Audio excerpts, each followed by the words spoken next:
dia, queridos irmãos. Graça e paz da parte do nosso Senhor Jesus Cristo a todos que nos ouvem nesta manhã de domingo, dia da Escola Bíblica Dominical da IPI Metropolitana de Brasília. Vou ler para a nossa meditação o Salmo 84, Saudades do Templo. Quão amáveis são os teus tabernáculos, Senhor dos exércitos. A minha alma suspira e desfalece pelos atos do Senhor. O meu coração e a minha carne exultam pelo Deus vivo. O pardal encontrou casa, andorinha, ninho para si, onde acolhe os seus filhotes. Os teus altares, Senhor, Deus dos exércitos, Rei meu e Deus meu. Bem-aventurados que habitam em tua casa, louvam-te perpetuamente. Bem-aventurado o homem cuja força está em ti, em cujo coração se encontram os caminhos aplanados, o qual, passando pelo vale árido, faz dele um manancial. De bênçãos cobre a primeira chuva. Vão indo de força em força, cada um deles aparece de Deus do Sião. Senhor, Deus dos exércitos, escuta minha oração. Presta ouvidos, ó Deus de Jacó. Olha, ó Deus, escudo nosso, e contempla o rosto do teu ungido. Pois um dia nos teus atos vale mais do que 1000. Prefiro estar à porta da casa do meu Deus, a permanecer nas tendas da perversidade. Porque o Senhor Deus é sol e escudo, o Senhor dá graça e força, graça e glória. Nenhum bem sonega aos que andam retamente. Ó Senhor dos exércitos, feliz é o homem que em ti confia. Amém, amém. Palavras do Senhor da Santa Bíblia. Vamos orar agradecendo a Deus este domingo. Oremos, Senhor Deus. Muito obrigado pela noite de descanso, de sono reparador, por este domingo, dia consagrado ao estudo da Tua Palavra, ao louvor e adoração a Ti, Senhor, pois só Te concedemos toda a honra, todo o louvor e toda a glória. Fica conosco neste domingo, nesta semana que se inicia. Perdoa os nossos pecados, em nome de Jesus agradecemos. Hoje teremos, após o louvor, a aula com a professora Márcia. Em nome de Jesus, vamos ouvir atentamente o que ela vai falar através de Deus ao nosso coração. Bom dia.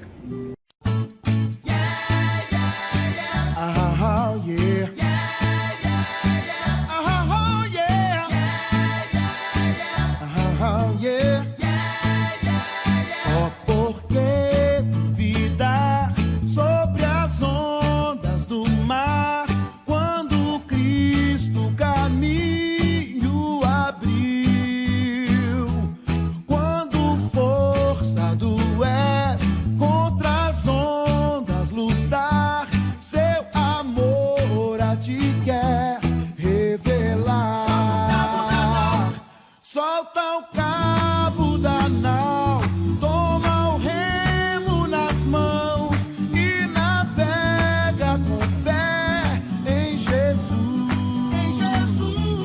E então tu verás que bonança se faz, pois com ele seguro serás. Solta o cabo da nau. Quando pedes mais fé,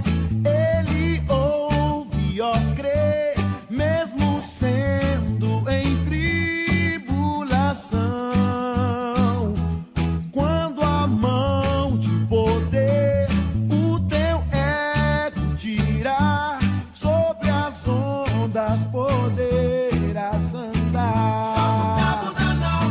Solta o cabo da nau, toma o remo nas mãos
lugar, tu és real.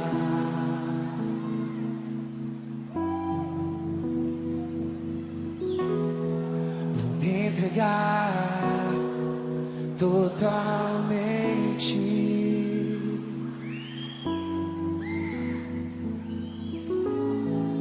O teu toque abriu os olhos do meu coração. Eu posso enxergar e entender. Se eu me humilhar diante do teu altar e sacrificar aquilo que me custar, tu inclinarás os teus ouvidos ao meu clamor. Mas vale um dia no centro do teu querer, que toda a vida seja mais te conhecer. Tu és minha fonte, minha colheita, minha herança.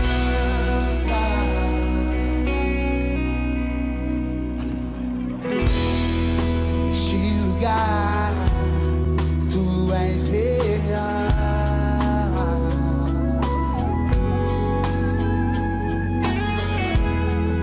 Vou me entregar totalmente.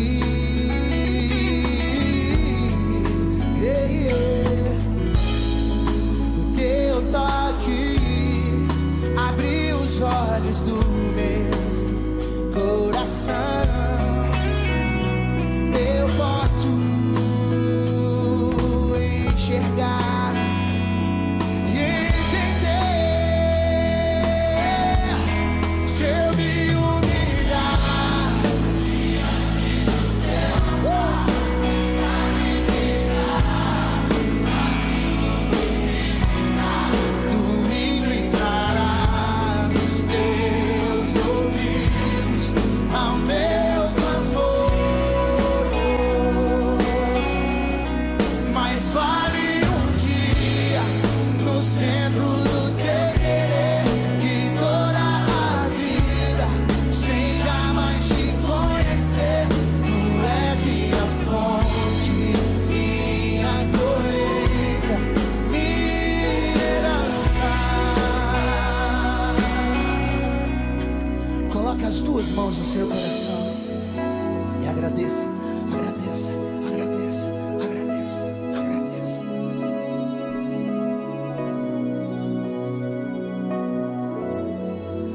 A minha fonte é o teu amor, minha colheita é o teu amor, minha herança é o teu amor.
os teus ouvidos ao meu clamor.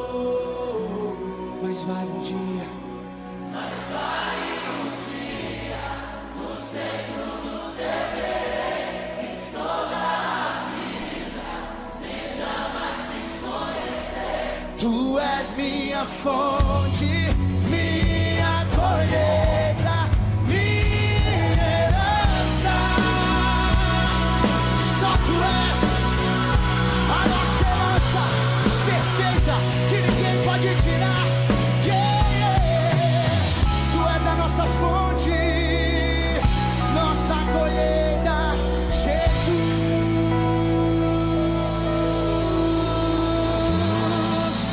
Faz muito barulho pra Ele.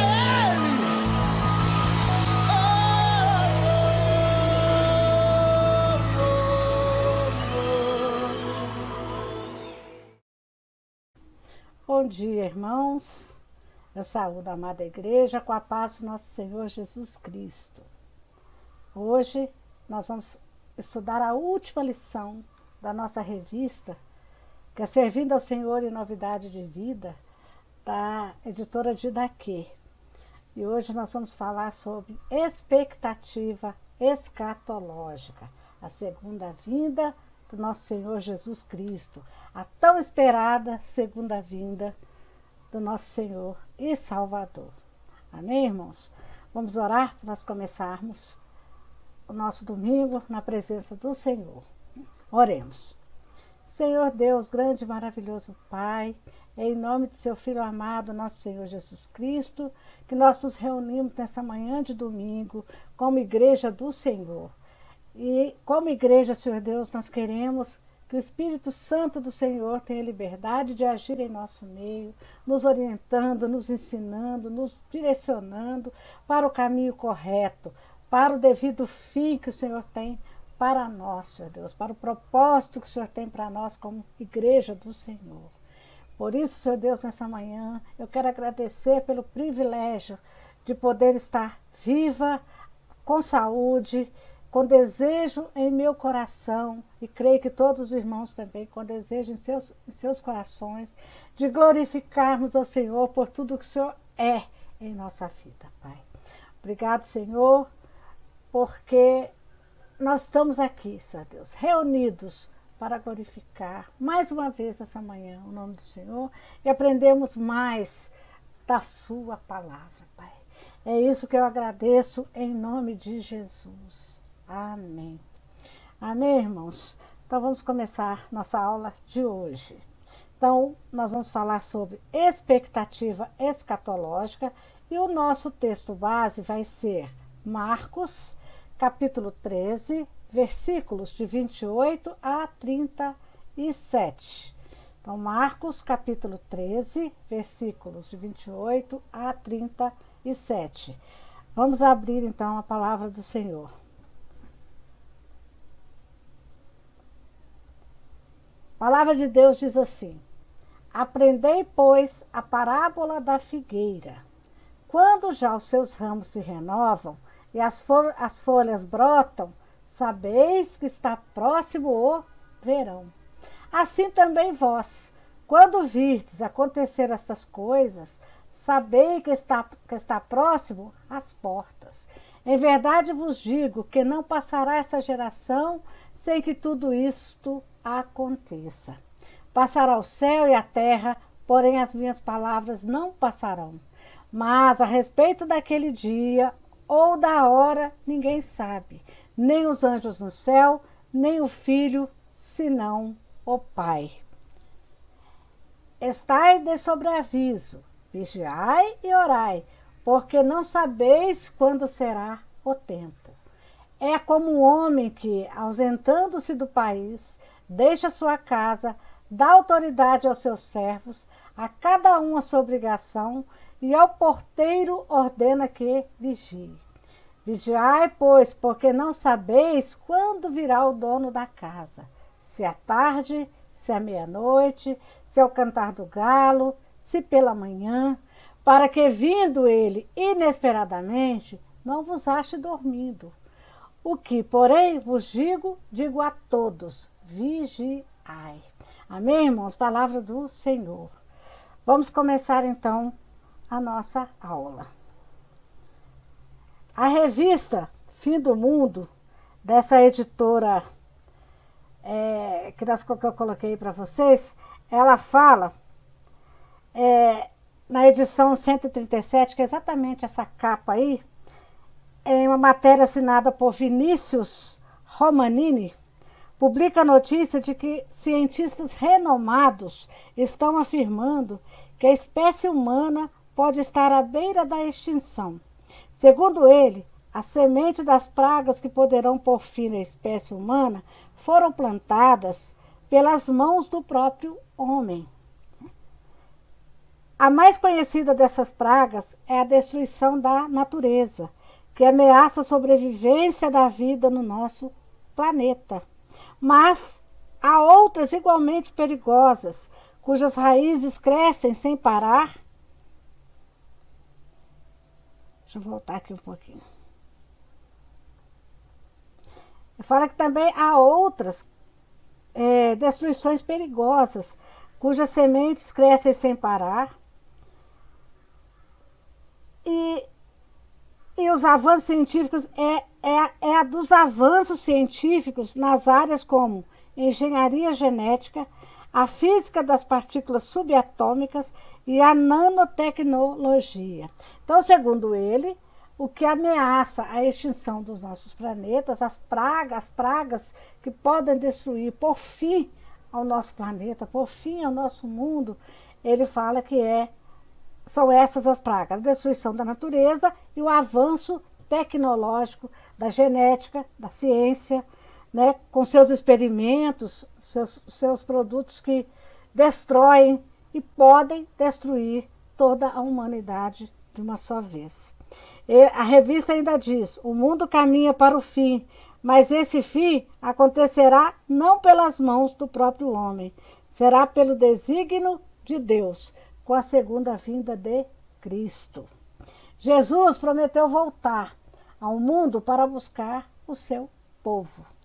Ele disse aos discípulos, o que Jesus disse aos seus discípulos? Não se turbe o vosso coração, crede em Deus, crede também em mim. Na casa de meu Pai há muitas moradas. Se assim não fora, eu vou-lo teria dito. Pois vou preparar-vos lugar. E quando eu for e vos preparar lugar, voltarei e vos receberei para mim mesmo, para que onde eu estou, estejais vós também. Palavra de Jesus, irmãos. Olha que coisa bonita. Então, diante do que os cientistas, as revistas científicas falam a respeito do fim do mundo, nós sabemos que o mundo vai ter um fim. Sim, porque Jesus vai voltar e isso é certo, disso nós não duvidamos. E quem vai acabar com esse mundo não vai ser as mãos do homem, embora o homem danifique muito o seu próprio habitat, e ele sofre com isso, as consequências vêm, a natureza cobra, não é? Mas quem vai acabar com esse mundo, que nós achamos que é um mundo que é o principal e não é Jesus com a sua segunda vinda. O mundo, se tiver que ser destruído, se tiver que ser transformado, modificado, será pelas mãos de Deus. Todos creem nisso? Todos dizem amém? Quando Jesus fala, não se turbe o vosso coração, crede em Deus, crede também em mim. Na casa de meu Pai há muitas moradas. Se assim não fora, eu vou-lo teria dito, pois vou preparar-vos lugar. E quando eu for e vos preparar lugar, voltarei e vos receberei para mim mesmo. Olha que coisa bonita. Para que onde eu estou, estejais vós também. Esse é o nosso desejo, é o desejo do crente, do que crê em Jesus Cristo, estar com Ele, estar com o Pai, na casa, na morada, na casa do Pai, no lugar que Jesus está preparando para nós. Amém, irmãos? Olha só a segunda vida. Jesus vai voltar em glória, coroado, Rei dos Reis, Senhor e Salvador, né? Nós estamos aguardando essa vinda. Não sabemos quando será, mas sabemos que ela virá. Nós sabemos que hoje nós já temos alguns sinais de que o fim está próximo, né? Nós temos epidemia coletiva, fome, né? Epidemia coletiva em diversos lugares do mundo, bem como o surgimento de novos vírus letal, criado por acidente em laboratório de prestígio em manipulação genética. Não sabemos se o coronavírus aí se encaixa aí, só Deus sabe, mas é uma pandemia, né? É uma epidemia coletiva que se espalhou pelo mundo todo. Desolação na África, onde os seus habitantes morrem por falta de alimento. A gente vê isso toda hora na TV, já nem nos comove mais. Já está ficando uma coisa tão comum aos nossos olhos que nós já não comovemos mais diante da cena, mas elas são reais. Lá na África eles estão passando necessidade, eles são subnutridos, estão morrendo de fome. E nós que temos em abundância, não fazemos nada. Não é? Crise econômica mundial e da terrível taxa de desemprego. Olha lá o que está acontecendo lá no Paquistão, né? No Afeganistão. No Paquistão é vizinho, né? Acaba sofrendo, coitado, também com as sobras, né? A briga. Então lá no Afeganistão, outros países também aí em guerra, né? Onde seus habitantes morrem, né? À toa, está do nada por um bombardeio, uma troca de tiros, é executado, não tem direito nenhum. Não, a gente fala isso, irmãos, mas o mundo inteiro está sofrendo com isso, né? Crise econômica mundial, guerras, falta de dinheiro, falta de saúde, falta de alguém olhar para esse povo com um olhar de misericórdia, um olhar de socorro e fazer algo em prol. Né? Fome. 1,3 bilhão de pessoas vive com menos de $1 por dia. Isso aí não é só longe, não. Eu garanto que em nosso país tem gente que vive com menos que isso ainda. E para nós isso já não dá mais tanta importância. É um dos sinais de que Jesus está voltando. Guerra e rumores de guerra. É um dos motivos que a gente sabe que é um dos sinais de que Jesus está voltando. Lá em Mateus 24:6 diz: ouvireis falar de guerras e rumores de guerras. Então, o que a revista diz sobre isso? A Bíblia fala...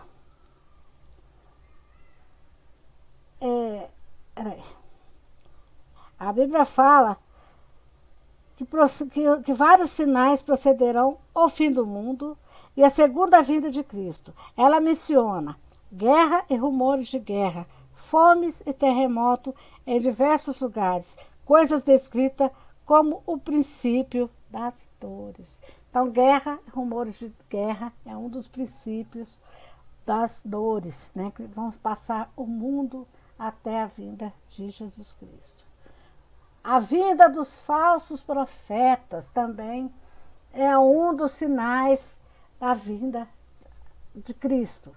Falsos profetas e falsos mestres, né? Lá em Marcos 13, capítulo 13, versículos 22 e 23 diz: pois aparecerão falsos cristos e falsos profetas que realizarão sinais e maravilhas para, se possível, enganar os eleitos. Nós não temos visto isso toda hora, irmãos? Basta ligar a televisão, basta ir em qualquer grande igreja aí lotada, né? Nós vemos, ouvimos, testemunhamos o que a Bíblia diz a todo momento, né? É um sinal do final dos tempos. Jesus está voltando. Então, a vinda de falsos profetas que levarão muitos a desviar-se e de falsos cristos que exibirão grandes sinais e prodígios para desencaminhar, se possível, até os eleitos. Até os eleitos, irmãos. Quem são os eleitos? Aqueles separados, aqueles escolhidos por Deus, ungidos pelo Espírito Santo de Deus, salvos em Cristo Jesus, né? Predestinados para a salvação eterna. Até esses, os falsos cristos, os falsos profetas, os falsos mestres vão tentar enganar, abocanhar. Não vamos cair, irmãos. Vamos orar, vamos vigiar, vamos crer no que Jesus fala, vamos ler mais a palavra de Deus e nos apegarmos a ela, que é a nossa única salvação. Ninguém vai nos enganar se nós tivermos conhecimento da palavra de Deus. Terríveis portentos. Portentos são prodígios, coisas extraordinárias que vão aparecer nos céus. Que diz aqui sobre isso. Terríveis portentos nos céus, envolvendo o sol, a lua e as estrelas, quando os poderes do céu serão abalados. Disse Jesus. Vamos ver o que Jesus disse. Assim também vós, quando virdes sucederem essas coisas, sabei que já está perto, as portas. Então, quando nós virmos esses portentos, esses prodígios extraordinários acontecerem no céu, envolvendo o sol, a luz, outros astros, né, as estrelas, vamos vigiar, vamos orar e vamos crer que o tempo já está perto, já está à porta, Jesus já está voltando. A data da segunda vinda, quando é que isso vai acontecer? Né? O que nós lemos? Né? Que nem os anjos, nem o Filho, senão o Pai sabe. Quando será a segunda vinda? Né? Lá em Marcos, capítulo 13, versículo 32, diz: mas a respeito daquele dia ou da hora, ninguém sabe, nem os anjos no céu, nem o Filho, senão o Pai. Somente Deus sabe, irmãos, quando é que Jesus vai voltar. E vai ser de repente. Então, o que é que nós temos que fazer? Não temos que ficar como esse aí desesperado, tentando adivinhar, tentando parar a vida, de uma forma que os irmãos da igreja primitiva até ficaram por um período, porque eles achavam que ia ser logo. Mas o logo de Deus não é o nosso logo, porque o tempo de Deus ele não é fracionado como o nosso. O tempo de Deus ele é linear, ele é inteiro. Então, vai voltar a qualquer momento. Pode ser hoje à noite, pode ser amanhã de manhã, pode ser daqui a 100 anos. Mas vamos vigiar e orar e não vamos nos desesperar. Vamos continuar nossa vida em obediência ao Senhor. Vamos continuar fazendo a nossa lida, porque é assim que Deus quer nos encontrar, é assim que Jesus quer nos achar, na lida, seja na lida secular, seja na lida em prol do reino de Deus, né? Ele quer nos encontrar trabalhando, não quer encontrar ninguém ansioso, preocupado com o dia que ele voltará. Quanto a isso, desse mistério da segunda vinda de Jesus, diz assim: os homens já fizeram várias previsões de datas da segunda vinda de Cristo. Em 1533, um rapaz chamado Miguel Stiefel afirmou que Jesus voltaria no dia 19 de outubro daquele ano, 1533. Jesus não voltou.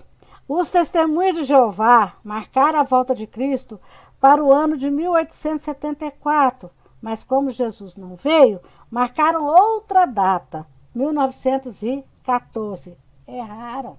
Ninguém tem poder de fazer esse tipo de previsão, não nos enganemos, né? Mas, como essa segunda previsão também não se cumpriu, afirmaram que Jesus veio secretamente porque o povo não havia manifestado arrependimento suficiente para o encontro com o Senhor. Balela, né, irmão? Jesus vai voltar em glória, vai abrir os 4 cantos da terra, né? Vai ter festa quando Jesus voltar para os salvos, né? E desespero para os não salvos. Não é isso? Não é dessa forma que Jesus vai voltar. Hal Lindsey, autor do livro Agonia do Grande Planeta Terra, numa entrevista à revista Christianity Today, quer dizer, Cristianismo do Dia, né? De abril de 1977, afirmou que a segunda vinda de Cristo ocorreria antes do ano 2000. Nós já estamos no ano de 2021, partindo para 2022. Jesus ainda não veio.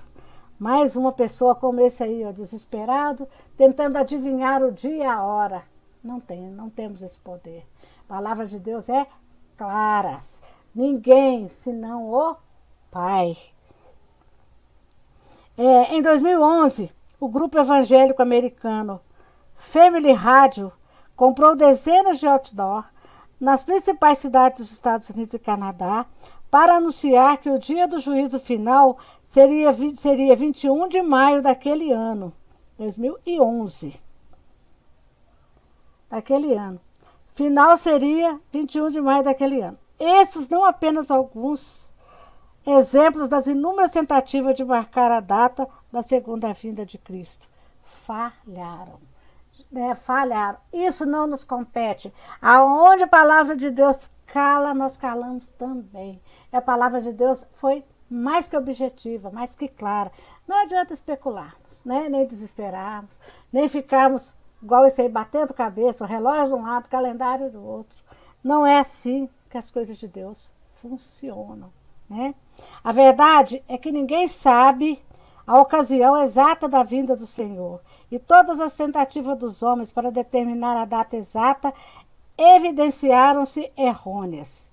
Porque Jesus declarou, mas a respeito daquele dia ou da hora ninguém sabe, nem os anjos no céu, nem o Filho, senão o Pai. A declaração a respeito do Filho não saber a data da sua segunda vinda refere-se à situação de Jesus antes da sua volta para junto do Pai, pois ao assumir a forma humana, ele se esvaziou, ou seja, abriu mão do uso de seus poderes divinos, E claro que hoje Jesus sabe perfeitamente a data da sua volta ao mundo, porque hoje Jesus é 100% Deus. Quando ele estava na terra, ele era 100% homem e 100% Deus. Ele se esvaziou da sua forma divina e se tornou homem, né, na carne. Aí eu pergunto, diante de todas essas informações, como é que a gente então deve esperar a segunda vinda de Cristo?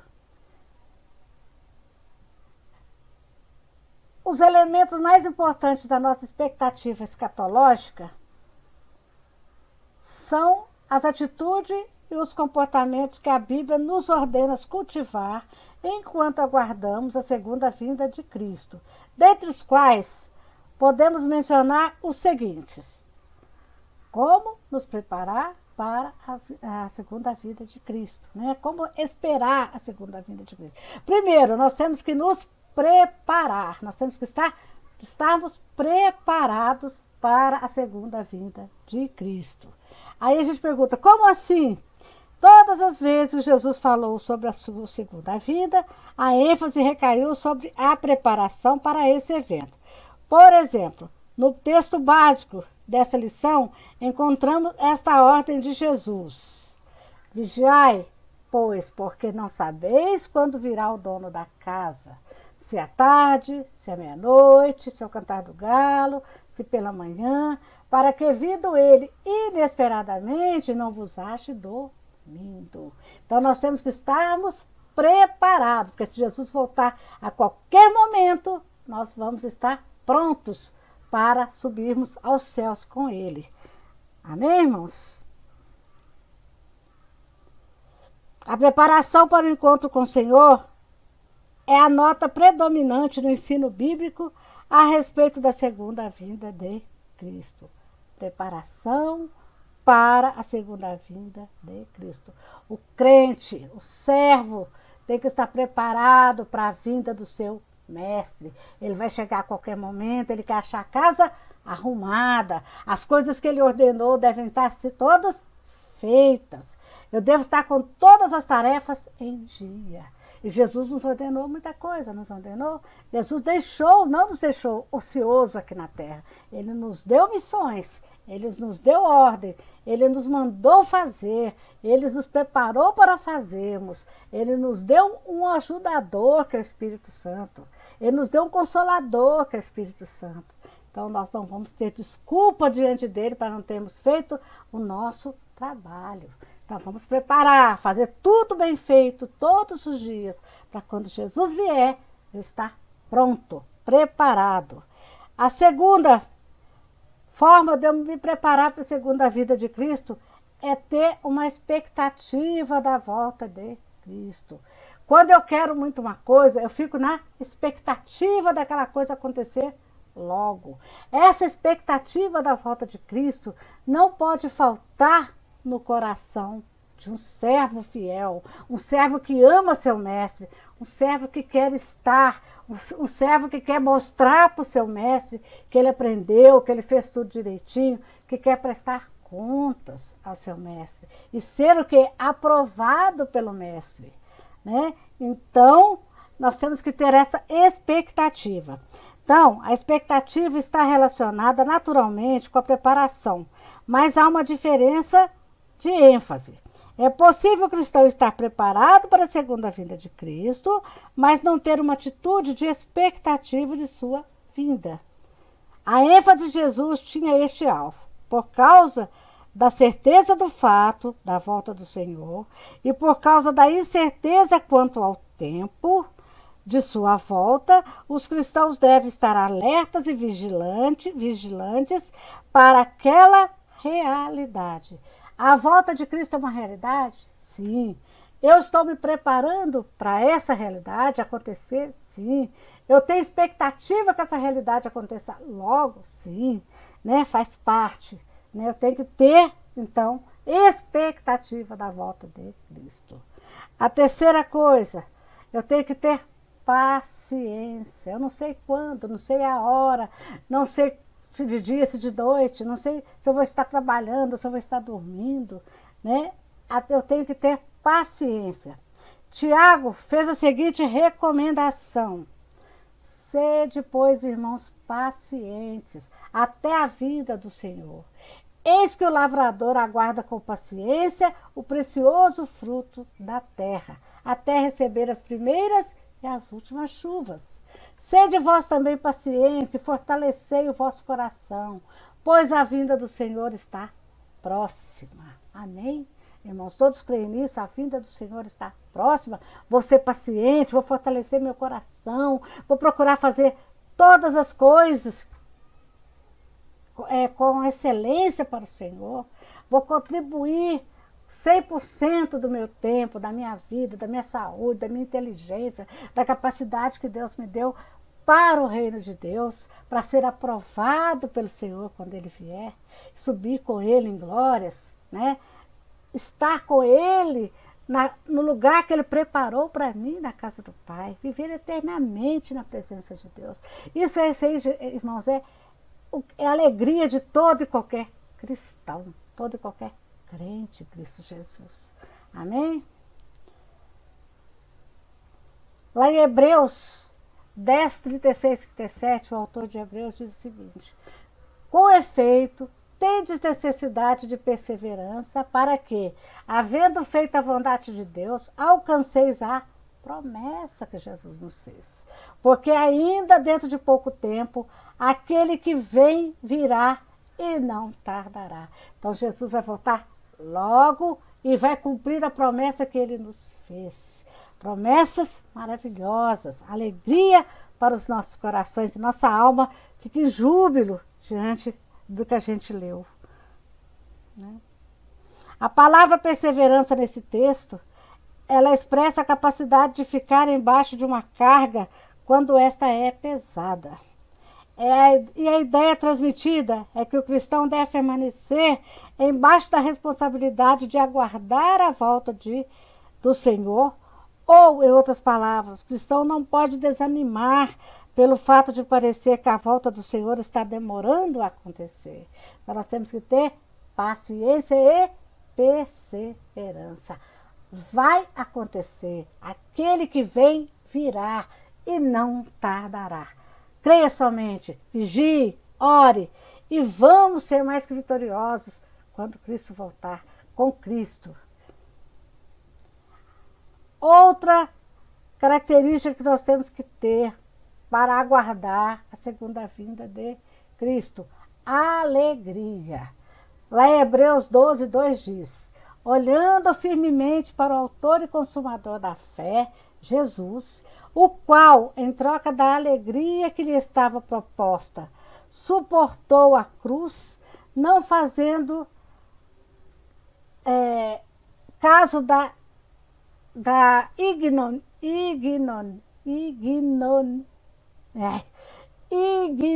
ai, gente, não sai a palavra.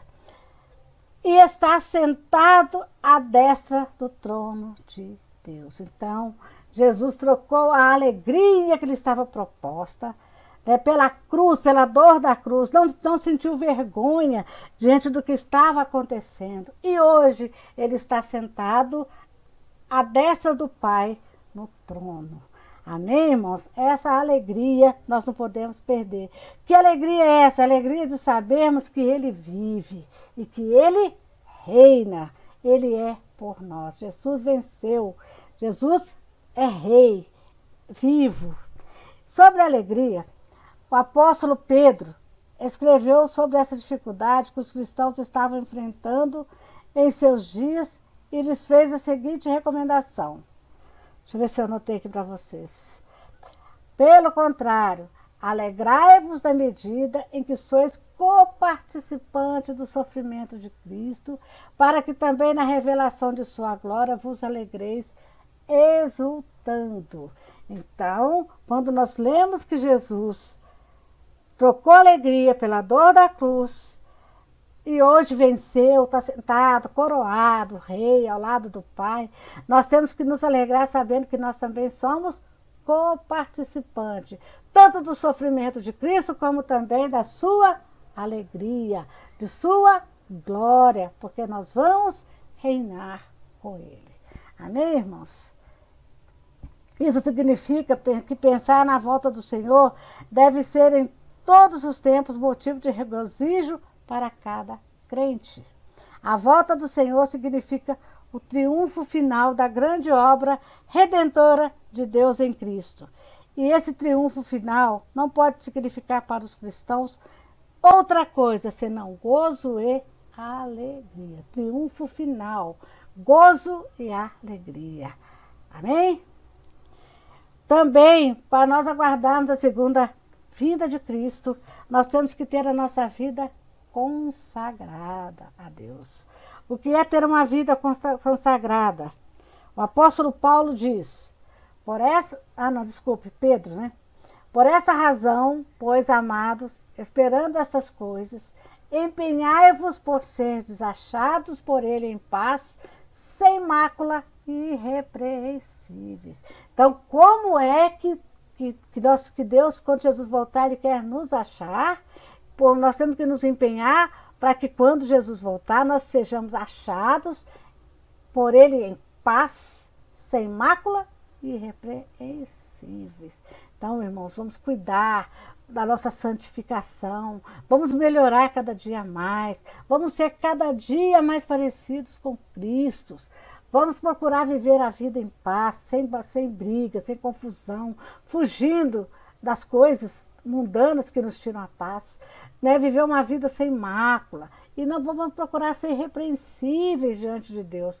Quando nós somos irrepreensíveis diante de Deus, nós somos também irrepreensíveis diante dos homens. Nós damos bons exemplos. A igreja brilha aqui na terra, como nós já vimos em aulas anteriores. Nós somos a igreja de Jesus. Ela tem que brilhar, ela tem que ser luzeiro, ela tem que guiar as pessoas para o caminho da cruz, para o caminho da salvação em Cristo Jesus. Então vamos nos empenhar, vamos ler de novo, Pedro diz, por essa razão, pois, amado, esperando estas coisas, quer dizer, tudo que nos é prometido com a segunda vinda de Cristo, empenhai-vos por seres achados por ele em paz, sem mácula e irrepreensíveis. Glória a Deus, vamos nos esforçar, né? Nós somos já eleitos, separados, nós já temos fé, nós acreditamos, nós cremos. É só mudança de vida, irmãos. É só preparação mesmo para quando Jesus voltar nós estarmos redondinhos, preparadinhos, conforme Ele espera que estejamos, né? Nós vamos ter também que ter maturidade. Nós tivemos uma aula semana passada falando sobre maturidade cristã. Nós temos que crescer na graça, né? O apóstolo Pedro, conclui o parágrafo em que instrui os cristãos sobre a maneira correta de esperar a volta do Senhor, ordenando. Pedro diz... Eu coloquei? Opa! Chega, eu tinha colocado aqui, desculpe. Tá ali, ó. Tá aqui no meiozinho. Crescei na graça e no conhecimento de nosso Senhor e Salvador Jesus Cristo. A Ele seja a glória, tanto agora como no dia eterno. 2 Pedro 3,18. Isso Ele quer que nós cresçamos em graça, em conhecimento, que nós tenhamos uma maturidade cristã bem sólida, né? Que sejamos uma plantinha bem sábia, bem preparada para quando Jesus voltar, nos achar assim, né? Nos aprovar.